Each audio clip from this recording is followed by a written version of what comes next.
In this episode, I'm joined by Mary Richards to talk about enrichment, which is basically about how to keep our horses in a way that allows them to be the happiest horses they can be. I think you'll really love this conversation where we'll learn how even small changes can make a big difference. So here we go, episode 194, Enrichment with Mary Richards. Hi, I'm Karen Rolfe, and welcome to Horse Training in Harmony. This podcast is about you making progress with your horse in a way that you both can love. It's about learning how to move and be in harmony. Because yes, you really can develop a horse to be both athletic and happy. When we show up as our best selves for our horses will show up for us. So, let's get started. Mary Richards is an expert in animal behavior with a particular focus on equines. And with over 15 years of experience as a zookeeper, Mary honed her skills in behavioral and environmental enrichment. She had developed keen observational abilities and fostered a deep-seated passion for improving animal welfare. In her subsequent role as an Equine Zoological Manager, Mary was instrumental in developing and implementing comprehensive enrichment programs for a large population of over 150 horses. So her work in this capacity underscored her commitment to enhancing the well-being of equines through innovative enrichment strategies. Mary's dedication to animal welfare extends beyond her professional endeavors. She is the proud owner of Bird, a 22-year-old Belgian draft mare who benefits from Mary's expertise and compassionate care. Driven by a mission to improve the lives of equines, Mary actively educates horse owners and equine facilities about the importance of enrichment.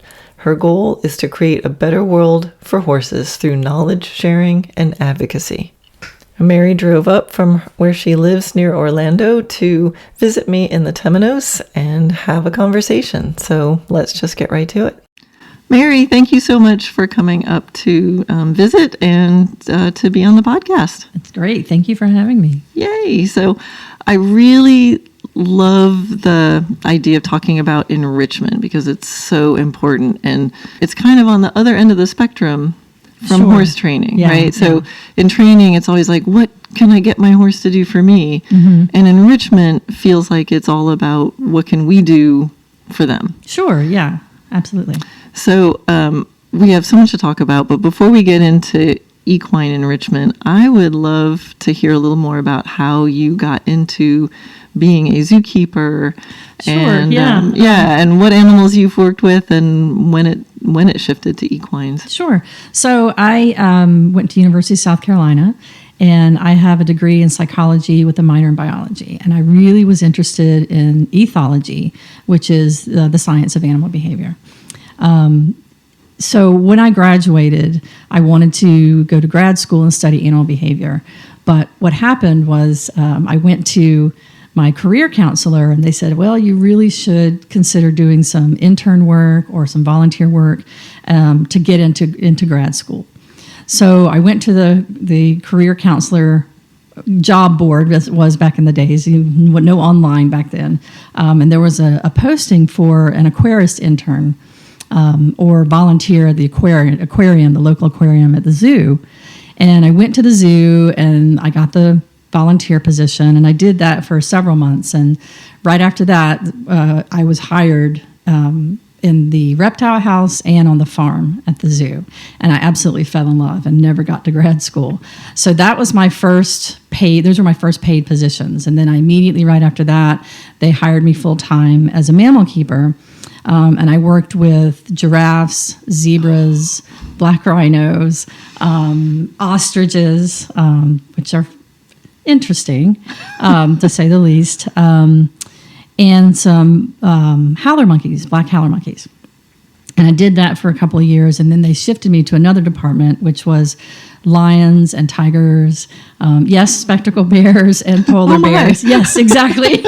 And some different primate species. And as I was doing that, this was in the, I guess it was in the early 90s when I was doing this. And enrichment itself had not been really popularized yet in zoos, nor was positive reinforcement training. Mm-hmm. So I was kind of at the very beginning of that. But we started doing these things, my fellow keepers, that we thought would be really cool, like a big block of frozen ice with fish in it for the polar bears or for the sea lions. And we started doing those things. And as we realized, at the same time, what was getting popular was the concept of behavioral and environmental enrichment. So that is how I did that. And then I worked there for a few years, and then I transferred to Disney's Animal Kingdom. And I worked there as a keeper for 10 years, and I worked with black rhinos, okapi, several different larger antelope species, and hippos. So I did that for 10 years, and that is where I really learned a lot about enrichment, and that really became the thing that I loved, even more than positive reinforcement training. It was this idea that I could take something so simple and turn it into a way to increase the occurrence of natural behaviors in animals that are in captivity. We can't do the things, we can't make their world exactly like what their natural habitat is like, but we can kind of simulate it and we can make it better for them.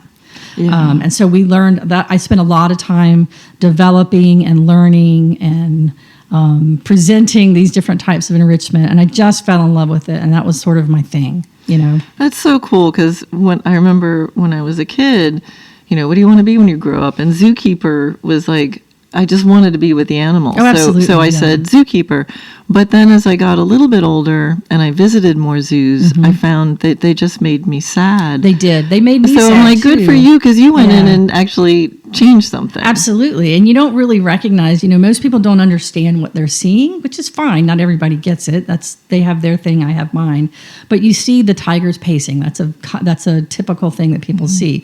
And the reason they're pacing is because their natural behavior is to move constantly throughout their habitat looking for food. They don't eat all the time, every day, all the time. They eat large meals because they don't find it very frequently. They have to move a lot, just like horses move so much, and we can't. Our way of managing them does not honor that. Mm-hmm. And so when you see tigers pacing back and forth at the zoo, they're not necessarily stressed out. They might be, but they're not necessarily. They're just like, okay, this is what I have to do. I have to move. I'm supposed to move. I move. And most zoos, up until the 70s or the 80s, weren't really addressing any of that, because there wasn't that idea, that thought, or that push to think about their emotional and their mental well-being as well as their physical. They had the best medical care, the best food, but there was something there that was missing, that they weren't really as happy as they could be. So, yeah. We can see parallels to that in the horse world. Oh, of course. Many parallels. Yeah. I have to ask you, you said ostriches were interesting. So I just want to circle back. Oh, my goodness. I just want to know a little more, because I'm so jealous. I like giraffes and rhinos. Anyway, but what's it about ostriches? So I had an experience with an ostrich, a male ostrich. His name was Bruce. And yes, the female was Sheila. And they really are not very bright. But, people say, oh, they're so stupid. But, they're as smart as they need to be. Just like they say giraffes are stupid. I don't like people calling animals stupid. They're as smart as they need to be to live where they're supposed to live, right? So ostriches clearly don't need a big brain. So they forget things sometimes. And he, for whatever reason, he decided that he was angry with me for some reason. And I was bringing all the animals in, and they had to go down this back trackway. And there was a giant wood swinging door. It was probably 10 feet tall. And it swung up against the wall of the barn. And as we're coming in, he came at me with his wings spread and hissing. And the only place I could go was behind this door. We were actually working in with them. Not everybody does. But at that time, we worked in with them. So I grabbed the door and I pulled it up against the wall, and I shoved myself in that little space. And he was kicking at me, like trying to disembowel me with his, and they have giant toes and giant sharp toes, trying to kick and get me. And then he just stopped and he looked off out in the distance and just walked away. Like he'd completely forgotten. It's kind of like what I do when I walk in a room at my age, and I'm like, why was I here? I don't remember why I was here, but that they will do that. And then there was one female who was very, I don't know the right word for it, attracted to one of my fellow keepers. So she would drop in front of him, and they do this really cool dance-like thing where they swing their feathers around, and they swing their neck around as a sort of a mating display. And she would just drop right in front of him anytime she saw him. So she also would destroy her own eggs. She'd lay an egg and she'd peck at it and destroy it. So yeah, interesting. They've made it past the evolution, the survival of the fittest in spite of themselves, I think. So I love that. They're as smart as they need to be. I mean, if they can survive being like the way they've been around a lot longer than we have. So. Yeah, there you go. Yeah. They're not actively destroying their own environment. Exactly. So when did things shift to horses? Were horses something you were always interested in? So I've always been interested in horses. I grew up around horses. My aunts were big into horses. So I spent a lot of time around them. I'd never had my own horse until I turned 45. So I do have a horse now, but that was the first time I had my own horse. I went to work for U.S. Fish and Wildlife Service up in Vermont for about a year and a half, and decided that I couldn't do the loneliness up there because it's very cold and not many people live up there. So I came back down to Florida, and a friend of mine said that they were looking for a zoological manager for the equine facility, which is called Tricircle D Ranch. And I started working there. They hired me, and I started working there. And that is where all that love of horses came back, and all that knowledge that I built up over the years. And I just built on it from there. And I started to make this connection because it was a standard barn where we kept most of the draft horses, where they came in, they did their thing, and they stayed in that stall. They stayed in the barn most of the day because that's what we do, right? That's what we've always done for I don't know how many hundreds of years. That's what we do. And I was like, why couldn't we give them something else? Why couldn't we give them some of the things that we did for the horses? The animals in the zoo.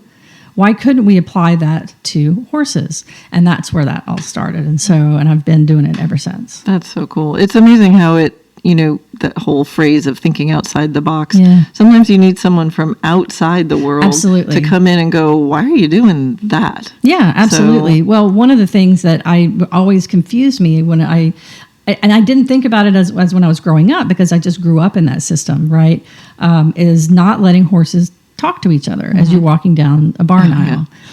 People are so against that, and they jerk on them, they rip on their faces, and no. And I'm like, just let them say hi. What is the harm in letting them say hi? And that's just because, and there's those people that did that. There's nothing wrong with them. That's just how they were taught. And there's a whole lot of, it's just that's just the way it's always been done in the horse world. And I think a lot of those things get perpetuated because, for example, I don't want to turn my horse out, he'll go crazy and hurt himself. So you keep him in. And then a horse that's been restrained, when you turn them out, they're not used to handling themselves or socially. They're not used to talking to the horse, so they haven't developed the social skills. So I think it's so important to build, not build them, keep them from when they're, young. So I guess before we go too much further, I'd love for you to explain, what is enrichment? Because we're going to be talking a lot about enrichment. So maybe, what does that encompass? Okay, so enrichment, they can be called behavioral or environmental enrichment. And really, the whole point of enrichment is to increase the occurrence of natural, healthy behaviors in animals. So you can think about the natural history of a horse, say. And the natural history of a horse is that they move constantly and they graze on many different types of low-quality forage in a natural, unmanaged state. Okay, there aren't any the only real wild horses left are Przewalski's horses, and there aren't many of them. But you can say that feral American Mustangs, they move around a lot, and the food they're eating is very low quality. Very low quality. Same thing with zebras. They eat very, very low quality food. If you put them on a lush type of hay or grass, they will instantly get fat, very fat. Because they're not their physiology is not set up that way. It didn't evolve that way. And the same thing with horses. And so we have a lot of problems in in, I don't want to say horse captivity, but in horse owning and horse keeping of horses that just easy keepers, right? They get fat on air. Well, part of it is because we're feeding them things that their bodies have not evolved to be able to eat lots of, which, okay, fine. So what do? We decrease the amount of that food, right? So what does that do? You're taking away through necessity, not through any malevolence. You're taking away through necessity a lot of their thing they're doing all the time, which is foraging constantly. Now, what does that also do? It does increase the occurrence of what? Ulcers, gastric ulcers. Okay.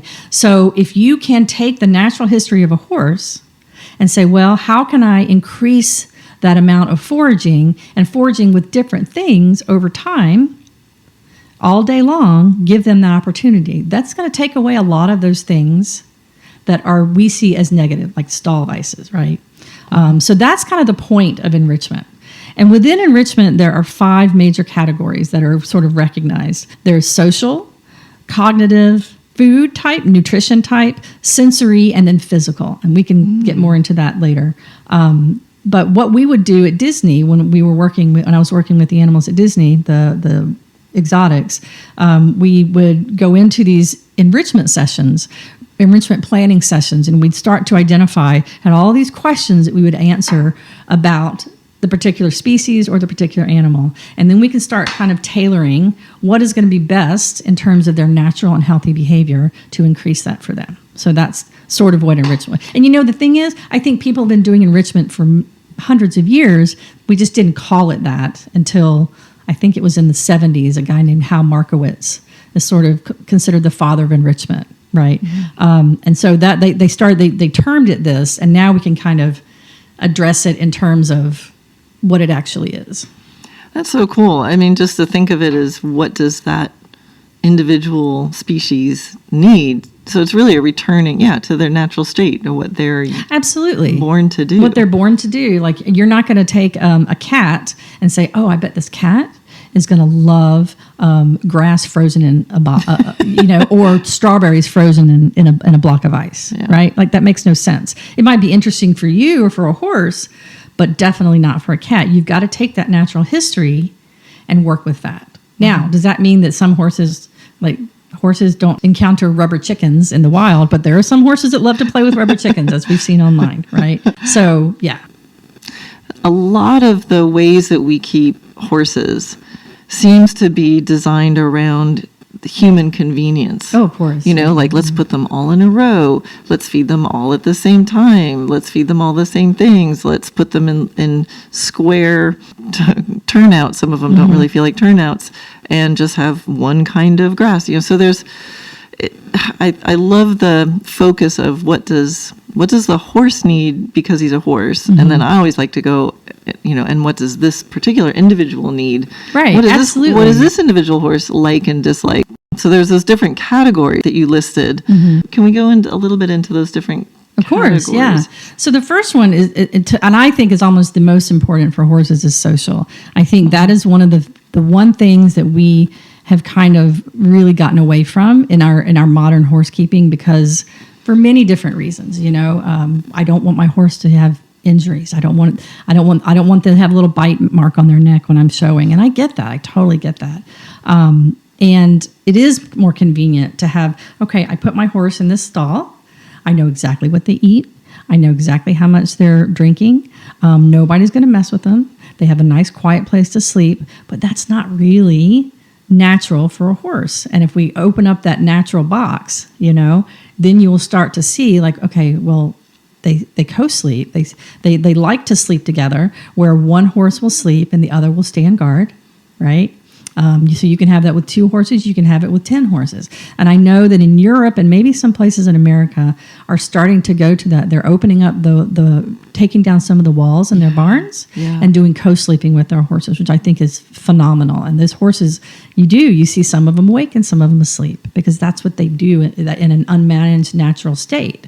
And so social, to me, is that ability to do those little things that we take for granted. Like, if we were alone all the time, humans are very social. Horses are very social. If we were alone all the time, we would start to see some behavioral pathologies, right? Stereotypic behaviors, and we can talk more about stereotypic behaviors in a minute. It's really uncomfortable, and it's somewhat frightening for a social creature to be alone. Now, cats, they're fine. Cats, they want to be alone. So if you have a house or you have a room where you keep all your cats, you're a crazy old cat lady like I'm going to be, you have one room and you keep 20 cats in there, you're going to see problems. You're going to have issues with the bathroom. You're going to have animals that are getting beaten up. They're not meant to live in groups like that, right? To me, that's almost the most important thing, is the ability to socialize. And it breaks my heart to drive around different areas and see one horse in a pasture, in a little square pasture. The grass looks great. They've got a little shelter. Sure, they got what they need. Nope, they're not being neglected in any way. No. But couldn't you take it up a notch and have them have a buddy? Yeah. Right. They might not be being physically neglected, but that's where I think, exactly. Physically. When you start seeing it differently, it's for me, as I've gone through my transition as a horse person, once you start seeing things differently, it's really hard to go back. And it is hard to go back. It's hard to unsee it. Yeah. And I know nobody is out there actively wanting to hurt their horses. We love our horses so much, and we want to do what's best. And by keeping them in a stall, we think that is what's best for them. And maybe for some horses, for a certain period of time, it is the right thing.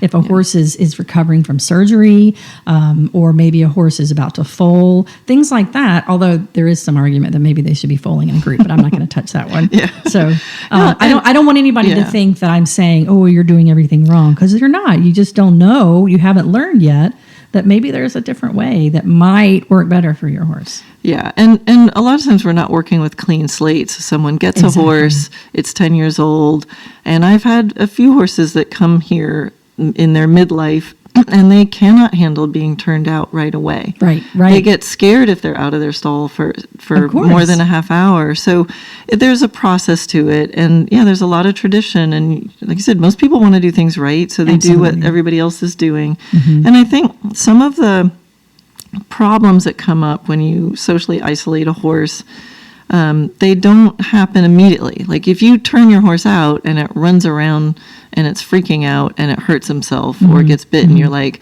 see, I turned it out and he got injured. Yeah. It makes logical sense. Don't do that again. But the sort of a slower, the slower mental health problems, and there's plenty of physical health problems too, of being, so maybe they're going to pull a tendon more because they're standing still, and then all of a sudden they go out and do something athletic. Yeah. So I think it just takes a minute to just think a little bit differently and start asking the question of what can I do? Sure. Right? Because I know there's people listening who probably are like, hey, I live in an area, I board at this barn, it's the best barn I can, and they get limited turnout, and now I'm going to feel guilty. But I've seen very happy horses who live a lot of times in a stall. Absolutely. But there's other things you can do. Of course. Right. And so that's where it's like, not just one category. Yeah, let's get creative and what can you do and what opportunities can you give your horse when you are with your horse? And just like you said, let them sniff noses with other horses. Absolutely. Let them have, you may not be able to, because of the boarding situation you're in, you may not be able to let them live in a group situation. That may not be a possibility. That doesn't mean you're a bad horse owner. It's just your situation, right? Mm-hmm. My personal horse lives in a pasture by herself, but she does not, for whatever reason, she's never liked to really share a space with other horses. So I think letting them have access if they're in a barn, they live in a stall, letting them have access and introduction to other horses. Let them meet each other. It's okay to let horses nose each other, to let them smell them, let them do the little squealy thing. Like that's part of their natural behavior repertoire. They're okay. They're not going to hurt each other in 99% of the cases, but we've been told that's wrong. You cannot let your horse meet the other horses, right? Because it's going to cause a big blow up and it's just going to be a big mess. Well, we can manage that. That's easily manageable, right? Yeah. So social, to me, that's my favorite. That's my favorite category. The next one is cognitive. Let's do cognitive next. Okay. So cognitive is really interesting in that you are engaging their mind. We tend not to do that when we're not actively working with them. So they're just kind of hanging out, right?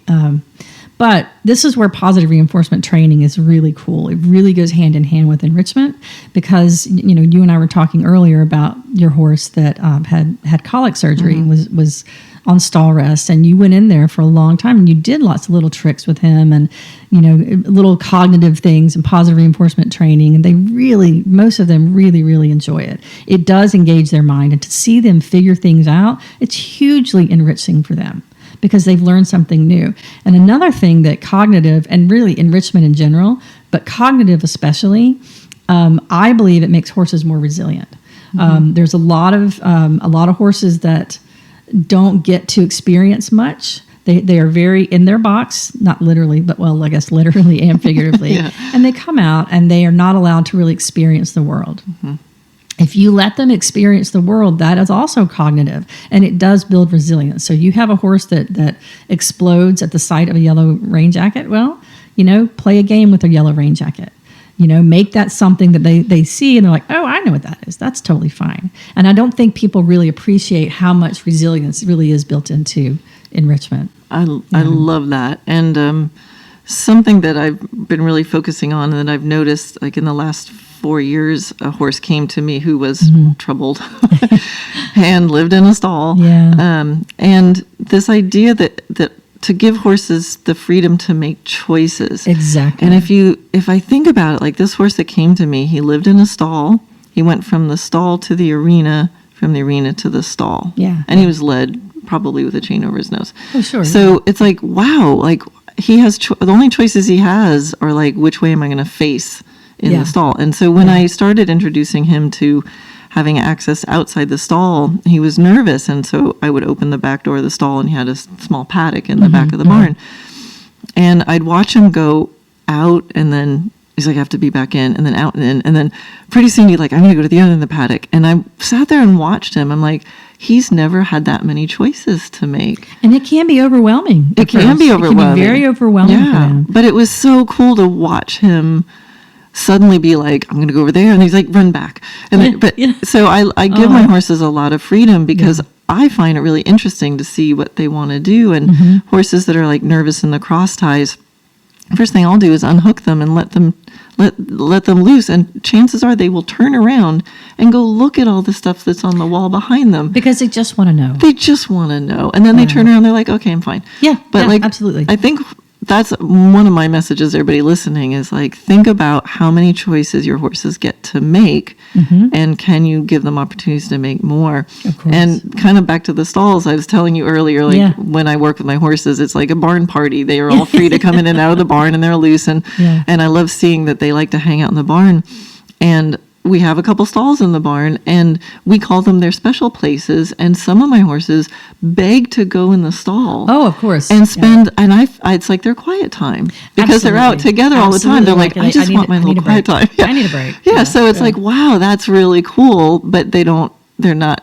So it's not that a stall is horrible, but they get choices, and they have most of the time out and about, and then they like to go in their little special place. One of the things that I think is so fun, and you brought it up, you do it as well, is the mineral water choice bar. Yeah. That it's getting really popular, and I love that. Where you give them the opportunity, you give them 2 buckets, 5 buckets, whatever you have, full of water that has different flavoring in it, and there are all kinds of flavorings you can use. And that gives and what you said is, they take a little bit of one and then a big gulp another, and it's like they're making their own little combination. Make a cocktail. Yeah. Like what kind of, no horses ever, well, now they do certainly, but most horses don't get those kind of choices, and it really does make their world a better place to be in. It really, and the term enriches, it really enriches their life. Yeah, and I have to, because I have the 2, and now that you said that there's more, I'm like, ooh, I got to go think about more. So I was telling her I have apple cider vinegar water, and then a bucket with electrolyte water, and it sits right by my wash stall. So they have that all the time as choice. But it's funny, after they come in from a ride, like they'll take a sip of one, sip another, and make their little cocktail. They some days I would like sweet tea. Some days I don't want sugar in my tea. Some days I just really need a big glass of water. That's okay, and we can do that for them. It's just bringing it to the front of your mind and thinking about like what might they enjoy. Yeah. Right? Yeah. So- Yeah. And I was telling her the time with my horse Atomic during stall rest was some of the most, I don't know, heartfelt connecting times. And he loves his tricks, and he would look forward, and he'd start showing them to me, and then, and then letting him loose in the barn aisle when I mucked his stall, so he could, go sniff things and investigate things. And then I invented a game with him called Find It, and I have this little target, and then I hide the target, and he has to wonderful. go find it, and it just, to see him light up and be so interested in it. Absolutely. Well, that's social as well. Like I'm saying social with other horses, but social with humans, and especially their favorite human, that's a big one too. It's just spend time with them like you did with Atomic. So that's really great. Yeah. So, okay. What were some? Let's see. Okay. Yeah, So, let's keep going. Keep going. Okay. So we did social and cognitive. The next one is sensory. So this is one that's really underused. It's sensory, where different smells, different tastes, different sounds. There's this really popular video going around Instagram right now of a horse who looks like he's headbanging.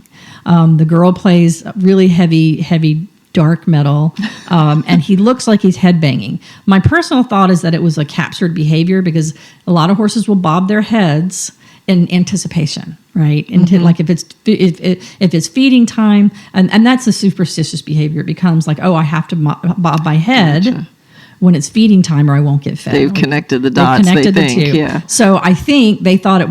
I could be wrong. I don't know everything clearly, but I think that's probably what happened, is that they were able to capture it, and maybe they put it on cue, like, okay, you're going to bob your head now, and then they started adding in the heavy metal music to make a cool viral video. Well, it did go viral, and people think it's hilarious, and but I want to say that I think that heavy metal's probably not what most horses will choose. I know there have been some studies about music preference in horses, because we all love to play music when we're cleaning a barn. And the two that were the most popular, or got the most positive reactions from horses, were classical and country. Oh, interesting. Yeah.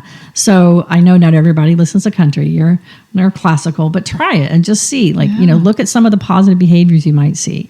Really loud, cacophonous music is not usually preferred from what I've seen. But, like I said, every horse is different. Maybe there's one that's like, this is what I really like. This is my music preference. So there's that. There's auditory. You can also get some of the really high quality wildlife sounds and play wildlife. If you live in an area that's maybe more in the city than in the country, play wildlife sounds. You can, one of the things I love to do is take scents, like you can infuse tea or different types of herbs in water and spray it on their hay, make their hay smell like mint, or make their hay smell like chamomile, or just spray it on the walls. And that is a whole sensory world for them. And then you and I earlier talked about using something that people might think is kind of icky, but you can take manure from another horse and put it in their stall, or put it in their pasture, or whatever. It's like, what is going on? Like, I smell another horse. What has happened here? They are going to use those other sensory modalities more than we realize that they use them, right? Interesting. So I bring my dogs to the Chi Institute, which is right down the road. And when I brought Sydney in, they had all these little Tupperwares on the floor with holes poked in them and stuff inside. Absolutely. And I was like, what is that? She's like, well, we read there was a study, and to make the dogs feel more comfortable. And there was in one, there was horse poop. And the other, I couldn't smell it. Yeah. There was different grasses and different, I don't know what else was in there. Yeah. She said to help the dogs feel more. Yeah. And it's not that sterile veterinary environment. There are different scents, and they're certainly their olfactory sense is much stronger than ours. So that's wonderful that they do that.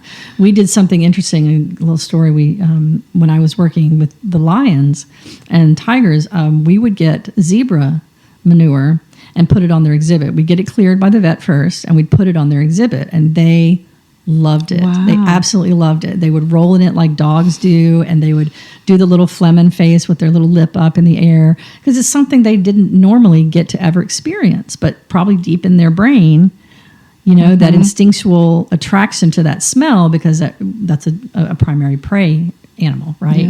Yeah. So that was something we did. And maybe you don't want to take bear droppings and put it in a horse stall. That might be a little frightening, but definitely from other animals. As long as they're healthy and safe and your vet has okayed it. I don't want to make that clear. Yeah. Yeah, again, but it's our tendency as humans to like to make everything sterile and clean and neat. I have wind chimes in my barn just because that's a good one too. I love wind chimes. Yeah. But then in the woods, I have a little bench and another set of wind chimes, and I'll often just go, if I want to go sit and meditate or something, I'll bring my horse and I sit on the bench. And more than one of my horses will put their heads right by the wind chimes, and if the wind stops blowing them, they'll nudge it with their nose. Oh, that's beautiful. Yeah, and it happens more than by accident, and they're not playing with it. They'll just be sitting there quietly. But if it gets too quiet, they'll nudge it and make it chime again. That's really incredible. So there's another one you can say, wind chimes. Yeah, that's really interesting. Okay, so now we've done the sensory. Physical. So this is fun too. In the zoo world, we call this furniture. Furniture that's in their exhibit or in their stall. Like, what kind of exhibit furniture can we put out there? These are really things that they're physical things that go in their environment that might mix it up a little bit. One of the things that they do for a lot of cows, I've seen, and we've done it at a place I worked, we did it for the horses. Some of them liked it, some of them didn't, but that's okay, These big car wash brushes. You can mount them on steel poles or sink a pole in the ground and mount them, and they love to rub on them. That's an easy way for them to scratch themselves. All kinds of... I'm actually starting to see some of these devices online on some of the different horse websites, like a wall scratcher, like you can put it on the wall and they can scratch on it on the wall. So they're all kind. In a track paddock, you can put a boulder. We were talking earlier about putting pea gravel down. Instead of it just being dirt all the way around, you take a spot and you make something different. You put logs there, or you put a boulder, or you put pea gravel, or a different type of substrate. Different types of substrates are really interesting too. In a stall, I know it's not always the neatest thing, but you can do shavings, you can do sand, you can do straw. You can find other things, wood chips, all kinds of things. Mix it up some, so it's different for them. You can make hills. You can put shavings. You can mound them into a big pile in the stall, and let them lay on it or let them distribute it themselves. So these are just some examples of different types of furniture, making it less sterile and barren. Yeah, right? And sometimes I'll introduce a novel object, like if we order something that comes in like a giant cardboard box or like an appliance or something, I'll just throw the box out there, and they're like, they'll snort at it, and then they'll stomp on it, then they rip it up and they throw it around, then they're done and they walk away. And that builds resilience right there, because they didn't know what it was, and like, is this something that's going to hurt me? And then through the process of exploration and discovery, they realized, oh no, and they'll play with it for a while. Some of them may decide they want to taste it. It's okay to have one or two little pieces. Yeah. But obviously, we're all smart people. Don't leave it in there if they're going to chew it up. Yeah.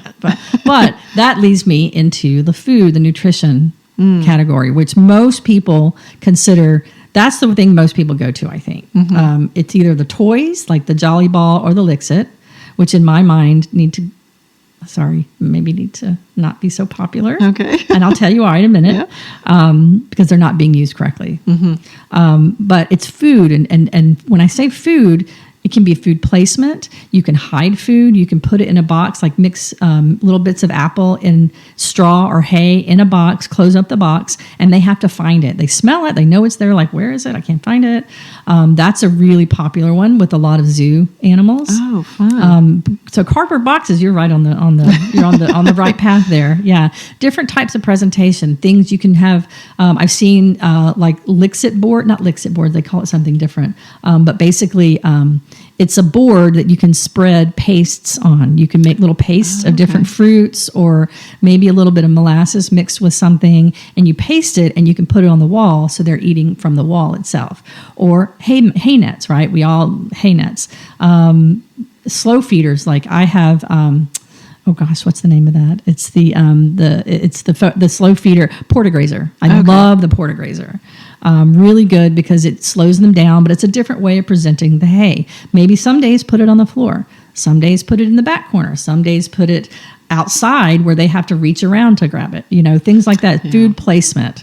And there's so many options in terms of food placement. Yeah. So, I was sharing, we have a dirt track for my girls who can't be on the grass all day. And so we would play hide the hay net and hide it in different areas. Yes. And then, the human habit is so strong. We'd notice, we kind of tended to hang them in the same trees with the easy branches. And then the ground, they, just from standing there, the ground with their front feet would end up lower. And I looked out one day and I'm like, their posture's horrible.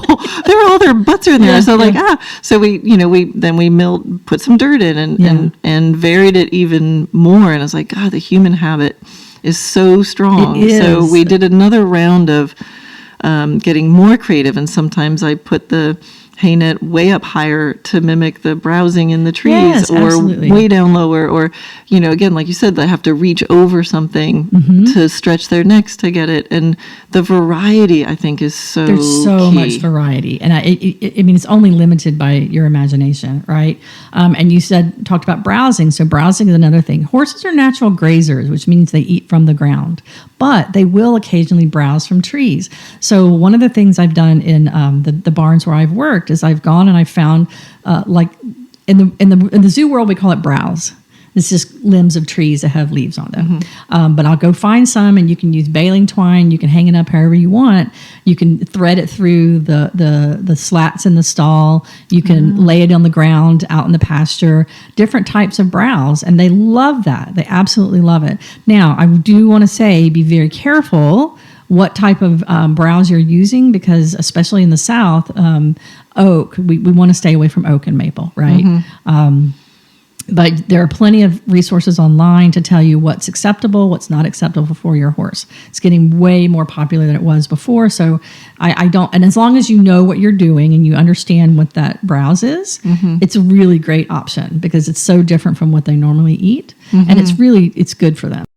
You had observed that my pastures are looking a little weedy. Yes, right? I told you how wonderful they are. And it's so fun. Yeah, and so I'm like, I'm trying something new this year, and I'm letting my pastures rewild a bit. And of course, there's part of me who's been trained in the Ocala area. Your horse farm's supposed to look like a golf course, and so you're like, your pastures. And I'm thinking, oh God, don't judge me for not mowing. And she's like, that looks wonderful. I'm like, oh yes, my people. Yes, I am. I just had to, I was telling you, I have one horse that gets little heaves, and we discovered it's from the grass. I've got my girls that I have to limit their grass intake. I'm looking around going, why am I helping the grass? Why am I not helping the diversity? It's been ingrained. It's been ingrained. You know? So I'm loving my pastures because there's little flowers popping up, and there's different things, and you're helping the pollinators, which and then wonderful. And then the horses are going to be. I've watched them, and in the taller grass, they eat from the top of it, not the sugary bottom of it. They don't like to necessarily. They kind of instinctively know not to grab it from the base, so it should be a little taller, right? Yeah. And that's what that's that top part is absolutely what they're eating. Yeah. And I think if we think about the natural history, we talked about natural history of the horse, they eat a lot of low quality variety of weeds. They're out, when the horses are unmanaged, like out in the West, they're not getting this beautiful cultured grass, monoculture grass that we provide for them. And we do think they're beautiful. These pastures are beautiful, absolutely beautiful, with horses grazing. Like, how beautiful and bucolic is that? But it's not really natural for them. And I think that might, maybe that's just my deep in my brain, maybe that's the root of some of our issues. I think there's a lot of metabolic and other issues with horses. And so, it's like what we see as beauty. I used to be able to look at a row of beautiful horse heads out their stall windows. It's gorgeous. And think and it's how beautiful. Many pictures do you see? Now, I can't. I'm like, they're still there. They're still there. They're still there. Yes. They're still there. Yeah. So, with my pastures, it's, I love walking in nature and coming across a beautiful meadow why? Yes, a normal. So just because I have a horse in it, it doesn't get to be a beautiful wild meadow. So I'm experimenting with this year, and it feels really good. And I'm watching my horses, and as they travel through it, they're picking their legs up more as they go through the deeper weeds. Because I thought, let me mow an area where I can, ride my horse on the hills. And I'm like, why don't I just ride them in the deeper weeds? Yeah. And it's like built-in natural cavalettis. Yeah, that's a really good point. I never thought about that. That's a really good point. So anyway, this is my experiment, and I think it really fits into the way I want to keep horses. And so it was really beautiful for you. It's beautiful. I'm like, yes. Yeah, because and her pastures are beautiful anyway. To me, they're very beautiful. But horses do love all kinds of different weeds, and you can watch them self-select as you walk around. And with my horse, I'm lucky that the barn where I am, she lives in a pasture, but it's a property that's kind of ringed by pastures. They let me just let her out and let her run around the property, which is really wonderful. And that she finds all kinds of stuff. And one of the things that she eats that people are confused about, a lot of people are like, there's no way, stinging nettles. Horses like stinging nettles. I hate them. And she brings this up because I told her, well, I went in spot mode and got the stinging nettles out of my pasture. And then Mary's like, horses like those. Yeah, it's confusing to me. I don't get it, but I'm not a horse, So that's another one. There are a lot of horse-friendly herbs, valerian, comfrey, mint, of course, dandelions. They like dandelions. So these things that are considered a nuisance are actually really great to have around, Around here in Florida, there's the Spanish needles. Which actually has a lot of health benefits. Has anti-inflammatory properties. I did not know that, And Spanish moss, because my girls would eat the Spanish moss, and I thought, well, let me look this up and make sure it's not too sugary. And it actually has an ingredient in there that is like a naturopathic aid for people with diabetes. It actually helps monitor. You've just taught me something. It helps the blood sugar. Fascinating. So now one of the things I do for them is we go on, trail walks around where I bring them out where the Spanish moss is growing, and they get to graze on that. And that and the Bidens, which they go crazy over the Bidens, the Spanish needles. Yeah. My horse loves Spanish moss too. It's very confusing for me. I'm like, how could that possibly? Yeah, it actually helps with blood sugar. That's fascinating. I'm like, this is perfect. Yeah. And so a lot of this stuff, I just want to reiterate, a lot of this stuff that we're talking about, it is seen as invasive or I don't want that there, but I think it requires us to flip our thinking because we've been taught what looks beautiful, right? And it's very aesthetically pleasing, and there's also a lot of pressure from other horse owners in the industry that this is you can't do this because of this. That's not how we do things, and like, why not? Why can't you do something like that, right? Exactly. Yeah. So I take the mower out and I mow at perimeter along the fence line. Oh yeah, okay. So I'm like, okay, so see there, it'll look like I am taking care of the property, and it makes it easier to do things on the fence line.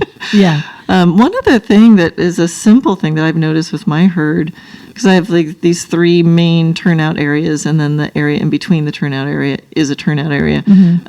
They all come into the main area, and then at the end of the day, they might end up in different places, except for the girls who go on the track. But I, as much as possible, will try to flip. These two are in the front pasture, then the next day they're in the... I used to just keep them all where they lived, and then every few months I would switch them. And when I did it that way, I could see the joy on their faces when they simply switched. Same size pasture, just a different location, and they were so excited. So I thought, well, why don't I just do that more often? Absolutely. So they're constantly, and other horses pooped there, so they have different stuff to smell. So I think there's little things that might be able to be done for people, like just flip who's in which pasture. It doesn't have to be a complicated, big program where you have a different enrichment every day. It doesn't have to be that way. I think, as I said earlier, I think a lot of people are doing enrichment and don't even realize it. But like that, by switching a pasture, something that simple is enrichment. It just variety and choice is what I think is so important that we forget. What would be, how would someone know if an individual horse needs more enrichment? Like, is there, when you go observe an animal, is there a way to say like, oh, this guy's cool, but like, ooh, I think this horse might need some more enrichment? Like, what would be some behavioral clues? The obvious one is stall vices. And I think that almost all stall vices or stable vices are a result of... so like weaving, cribbing, head bobbing, kicking, pawing. A lot of these things, start as anticipation or frustration, and then they become ingrained, which becomes a stereotypic behavior, which is a behavior that's repeated with no apparent function. There's no apparent function for head bobbing, right, or weaving. But these are things that stimulate, probably are stimulating some of the hormonal pathways like dopamine or serotonin, because they're not getting that in their less enriched world. So that's an obvious one, right? I think every animal can use enrichment, but you do have to, I think it takes a little bit of a digging and investigating to see what they're actually doing. If they're standing with their head in a corner, and it's not their normal quiet time, probably that horse could use something else. Horses that are very spooky could use lots of enrichment, because that's where the resilience comes in. If you're not letting the horse explore the world, those things that are out in the world are going to be terrifying for them. So the more you give them access to those things, the less they're going to be terrified of those things. So I think there's a spectrum of what you see, and every horse is different, So that's a really great question. I never actually thought about it, but I think you can kind of, once you know horses, you can kind of tell. You can say, cribbing, for example. Everybody wants to know what is the function of cribbing. Does it help them produce more saliva to settle their stomachs? Do they see it in a barn and then they pick it up, which we know now is not true. They don't pick it up from other horses. The reason horses in that barn multiple have it is because of management techniques, that they pick it up from the management techniques, which means a very, very unenriched environment, right? So, yeah. Yeah, interesting. I remember hearing that like horses who are doing a stereotypy actually, like you said, it releases dopamine. So they're actually self-soothing. It is self-soothing. So the ones that are doing that have actually found a way to calm themselves. But it shows like, well, why was that created in the first place? Right. And I always look at, like you said, the horse that's standing with his head in the corner, the checked out look. Yeah. And when you've seen the difference between a horse who's a little bit dead behind the eyes and one who's not, again, it's really hard to unsee that. There's plenty of places where, there's lots of horses either doing stereotypies or looking pretty dead behind the eye. Yeah. So that engagement, that sparkle, that seeking, that like, ooh, what's this kind of look? And that's something that I think people can trust their instincts.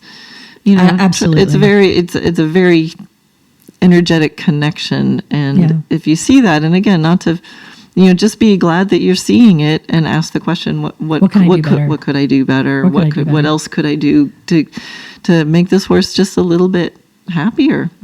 Well, the Maya Angelou quote, when you know better, you do better. People just don't know. Sometimes they just don't know. That leads me to a story. I had a friend who wanted me to see his wife's horse. He had a very expensive horse, very beautiful, beautiful barn, typical, probably 40, 50 stall barn, row barn, typical, beautiful pastures. It looked like a horse had never been on them, And I went in the barn and she was so excited to show me her horse. And when we got to the stall, he was literally lunging at her with his ears back, and she was laughing and handing him mints, throwing the mints at him. Wow. It was so stunning to me that she couldn't see that her horse, I didn't spend enough time with him. I don't know if it was a learned behavior, because when he lunged, she'd throw the mints for him, or he was genuinely angry at her. It was one of the most upsetting things I've ever seen. And all the horses in that barn were shut down, and just really so unhappy. And I'll never, ever forget that. And I was like, it just doesn't have to be that way. It doesn't, And so she didn't know. She just didn't know. She thought that was fun, that he was playing, which is a little frightening. Yeah. You would think that, but anyway, yeah. No names. Yeah. No, I think we are trained.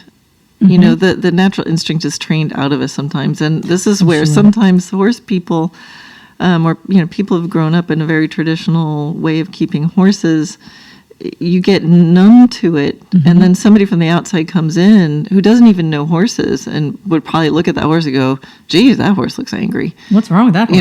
Right? Yeah, exactly. But when you're used to it, and if you're around it too much, so I love that there's people like you thinking about all these things and sharing this. Well, I think, it really did come from working with zoo animals, exotics, and how different every one of those species was, and how we tried to, we recognized early on that, okay, that animal that is pacing nonstop, there's something that just doesn't feel right. And I think most humans, you see that, you're like, that doesn't feel right to me, right? Yeah. And so, I think that's where it came from. Cool. Yeah. Is there anything else I haven't asked you that we need to would share? love to talk about jolly balls and Lixits. Oh, yes. Okay, so jolly balls and Lixits are the most popular enrichment for horses, hands down. And I think they serve a purpose, right? But I think nobody tells people how to use them, how to appropriately use them. I have seen hundreds, literally hundreds in my time through barns, of jolly balls in stalls. So the jolly ball is the jolly ball is a round, basketball red size, ball, and then it has kind a of rubber, handle. and it has a handle that the horses can grab with their teeth. Okay. So it's a great idea because some horses do love to grab stuff with their teeth and play with it. Not all horses do, but some really do. Now, the thing about enrichment that is really crucial is that it must be novel. Okay? If you put a jolly ball in a stall and you leave it there for 3 months, it is nothing more than white noise. They will play with it a little bit, and then they'll never touch it again. So you've just spent however much they are now, $40 on a jolly ball. It's just a piece of rubber ball sitting in a stall. There is no function to it after a few minutes, right? And they get tired. And you talked about the cardboard box. Like they'll do this, they'll do that, and then they'll leave it alone. They won't touch it again. It's done. You're done. Yeah. You've done your thing. Can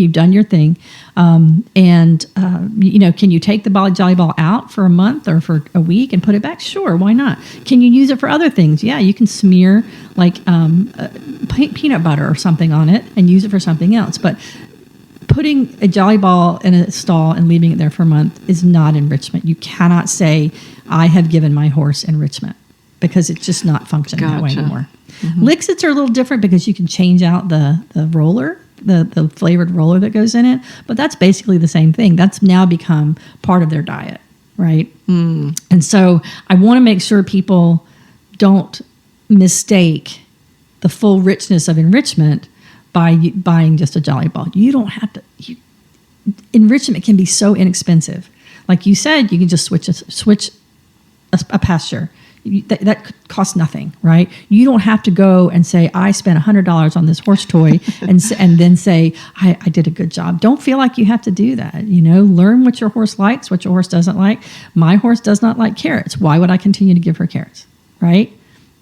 She doesn't like carrots. So figure out what those things are that your horse likes, or maybe try new things, like try berries, try, a banana. If you've never tried any of those things, most things, if it's food related, just check with your vet. I'm sure they'll say, oh yeah, that's fine. Or there are plenty of resources online where you can find these things. But I did want to say that. And that's not to say that they're bad. They're not bad. They absolutely serve a function when they're used properly. And I don't like that the company doesn't tell you this is how you should use it. No, that's a huge point, because there's lots of balls hanging in there, and you think, well, I did it, but it's up to horse to play with it now. Yeah, you just told them. Yeah, I have multiple horses who are just like so happy if you just put a sprinkler on. Oh yes, absolutely. Oh my gosh! With some of them, you can't even put it in. Yeah, you can't put it in their pasture because I have one that'll sit on it. Yep. But when I water my arenas, I'll turn my horses loose in there, and they're just like, some of them love it. They love it. And one of them will stand so it doesn't hit her, but everybody else is in there, splashing around, and it just is so much fun for them. And I'm sprinkling it anyway. It's variety. It takes 2 seconds to go, hey horses, who wants to come join me in the arena? And even the ones that don't like it, if you put them out there, that is enriching as well. How is that enriching? They hear it, I guess. Because it's something different. It's not something they see every day. And they're like, I don't like I got to go stand over here and do my thing over here now. That in itself is enriching. You're right, because there's the ones that don't. They'll come near the arena and hang out and watch everybody else. Absolutely. And they get the mist, or they get, I hate sprinklers. I hate water. But they're having fun. Maybe I can, and they have a good roll. And So not, anything novel in their environment that doesn't hurt them is enrichment, basically. Yeah. So cool. Okay, this is a post-edit interjection, but when I finished the podcast, Mary said to me, "Oh, I forgot to tell everybody about this one thing that can be a really fun enrichment for horses who are on stall rest, and it's called the Snuffle Pasture, and you can find it at enrichedacres.com. I'll put the link in the show notes. And it's this tray. It's kind of like a thing that was used for dogs, where it's this like little shag carpet kind of thing, and you can put hay pellets down in it. Anyway, so look for that in the show notes. Okay, now back to the actual podcast, and we'll wrap it up. All right, if you had a message to the world. Oh gosh. And I know I didn't tell her. I just thought of asking this question now. So I didn't give you a heads up to think about it, but so it doesn't have to be crafted, but like what do you want people to know? I want people to know that enrichment is not that hard. It's really not that hard. And it seems like, I when I talk to people about it, like when you and I first met and we talked about it, I'm like, I always say to myself, like, God, it just seems like common knowledge. Like everybody knows this, but I know that not everybody does. But now I want to say it's really easy to do. If you just flip your brain a little bit and think about what might be interesting for my horse. It doesn't have to necessarily be fun. It doesn't necessarily have to be flavorful. It doesn't necessarily have to be something that makes them calm. It can be any of those things, like any type of difference in your environment. Think about what we like. Like, if I were to eat, let's say I love lemon meringue pie, okay? Love it. Now, if I had it 24/7, that was the only food I was getting, or maybe that and some blueberries, I would very quickly get tired of it. So think about the richness of our environments that we allow ourselves to have, that we are not giving to horses and other animals, right? So I think that's what I'd like people to know. So Mary, how can people find out more or contact you? Or Okay, sure. I have a website called The Enriched Equine, just enrichedequine.com. And then I have a page on Facebook as well as Instagram. So they can reach me any of those ways. I'm happy to do one-on-ones. I'm happy to help identify what might be good for your horse or your herd, whatever. I can do group sessions. I can do farm visits, whatever you need to help just kind of give you those ideas. And sometimes it can just be a brainstorming session. But maybe that's what all people really need, is just brainstorming. I love that. Just walking around with you around my property, it's like just to have another set of eyes. Absolutely. To confirm what you're doing well, or just to go, hey, you could just do this little switch. And I love that you're making this, accessible. It doesn't have to be hard. No, it just maybe it takes a doesn't. little different thinking. Yeah. And a little difference sometimes can go a long way. Absolutely. I think it's wonderful. And it's why I love what I do.